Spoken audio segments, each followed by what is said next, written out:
அமைதியா நிக்கிறதுக்கும் எதுவும் பண்ணாம நிக்கிறதுக்கும் ரொம்ப நிறைய வித்தியாசங்கள் இருக்கு. உண்மை எது பொய் எதுன்னு உனக்கு தெரியல, அதுதான் உன் பலவீனமே.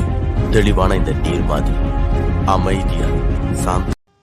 அஸ்ஸலாமு அலைக்கும். உங்கள் அனைவர் மீதும் இறைவனின் சாந்தியும் சமாதானமும் உண்டாகட்டும். வீடியோஸ் பார்த்து தொடர்ந்து பாதுகாப்பாகவும் நல்ல விதமாகவும் பயிற்சி செஞ்சு நம்புறேன்.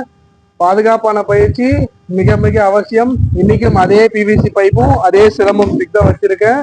உங்களுக்கு நான் சொன்ன மாதிரி தான் 15th or 16th டே அன்னைக்கு இந்த பைப்புக்கான வழி சொல்றேன்.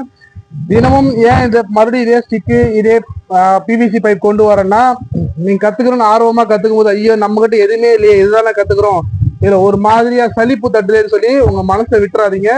உங்களுக்காக தான் நானும் இதை கொண்டு வந்தேனாக்க. அதுக்கப்புறமா நீங்க இதை வாங்கிட்டு அதுல இருந்து நல்லா பயிற்சி பண்ணிக்கலாம். தினமும் படிப்படியாக தான் உங்களை பயிற்சி கொடுத்துட்டு பயிற்சி இன்னைக்கான பயிற்சி செய்யலாம்.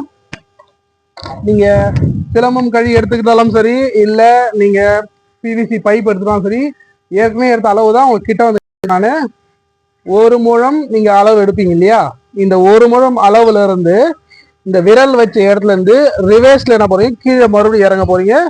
ஒரு ஜான் சொல்லுவாங்க, உங்க நடுவிரல் படுற அளவுக்கு வந்து அந்த இடம் பிடிச்சிக்கோங்க. பிடிச்சிட்டு கழியை நேரா நீட்டிட்டு வெளி ஃபுல்லா என்ன பண்ணுங்க, இப்ப நேரா திருப்பிக்கோங்க. கீழ் வாட்டம் பாக்குற மாதிரி செஞ்சுட்டு உங்க தோள்பட்டை தலையை சுற்றி முதுகு பின்னாடி கொண்டு வந்து இப்படி முன்னாடி கொண்டு வரணும். நேரா திருப்பிடுறீங்க, தலை கீழே பிடிச்சிட்டு சுத்தி இப்படி கொண்டு வரணும். நான் 2 அல்லது 3 முறை தான் இதை செய்ய போறேன். நீங்க தினசரி இது என்ன பண்ணும் 50 முறை பயிற்சி செய்யணும். புதுசா பயிற்சி செய்யறவங்களுக்கு இந்த இடத்துல இந்த தசையில வலி லேசாக வர வாய்ப்பு இருக்கு.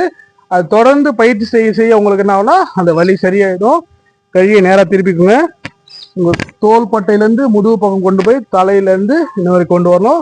இந்த மாதிரி கொண்டு வரும்போது சில பேருக்கு இந்த தோள்பட்டை சரியாக திரும்பாமல் வலி வர வாய்ப்பு இருக்கு. ரொம்ப அதிகப்படியான வலி இருக்குன்னா மருத்துவரை அணுகுங்க. லேசாக வலி இருக்குன்னா கொஞ்சம் பார்த்து அதுக்கிற மாதிரி பயிற்சி பண்ணிக்கோங்க. நிதானமா பண்ணுங்க, வேகமா முயற்சி செய்ய வேணாம். சரிங்களா? இது நீங்க பிவிசி பைப்ல பண்ணாலும் சரி, கழியில பண்ணாலும் சரி, அதே அளவு தான். பைப்ல ஒரு முழம் அளவு எடுக்கிறேன். அந்த எடுத்த அளவுல இருந்து மறுபடியும் கீழ் வாட்டம் ஒரு ஜான் இறங்கி அந்த இடம் பிடிக்கிறேன். பிடிச்சிட்டு நேராக்கி தலைகீழாக்குங்க. அதுக்கப்புறம் உங்க தோள்பட்டையை சுற்றி இந்த மாதிரி வரணும், நேராக்குங்க. இது 2 கையிலையும் பயிற்சி செய்யணும். 100 days சீரீஸ்ல இன்னைக்கு டே 5. இந்த 5 நாளுக்கான பயிற்சியும் தினமும் நீங்க 50 முறை செய்யணும். செஞ்சு பழகிட்டீங்கன்னா அதுக்கப்புறமா சிலம்பத்துல இருக்க ரொட்டேஷன் சுற்றுகள் சொல்லுவாங்க இல்லையா, சுத்துறது ஃபார்ம்ஸ்ன்னு சொல்லுவாங்க இங்கிலீஷ்ல சொல்லும் போது, அந்த மாதிரி கால் முறை, அதுல வீச்சு முறைகள், இது எல்லாமே நான் உங்களுக்கு ஒவ்வொரு நாளா ஒவ்வொரு விஷயம் சொல்லி தரேன். தொடர்ந்து பயிற்சி செய்யுங்க, பாதுகாப்பா பயிற்சி செய்யுங்க. தொடர் பயிற்சி நிச்சயம் உங்களை வெற்றியை நோக்கி அழைத்து செல்லும். பாதுகாப்பான பயிற்சி மிக மிக அவசியம். நல்லதே கத்துங்க, நல்லதே செய்யுங்க. நன்றி.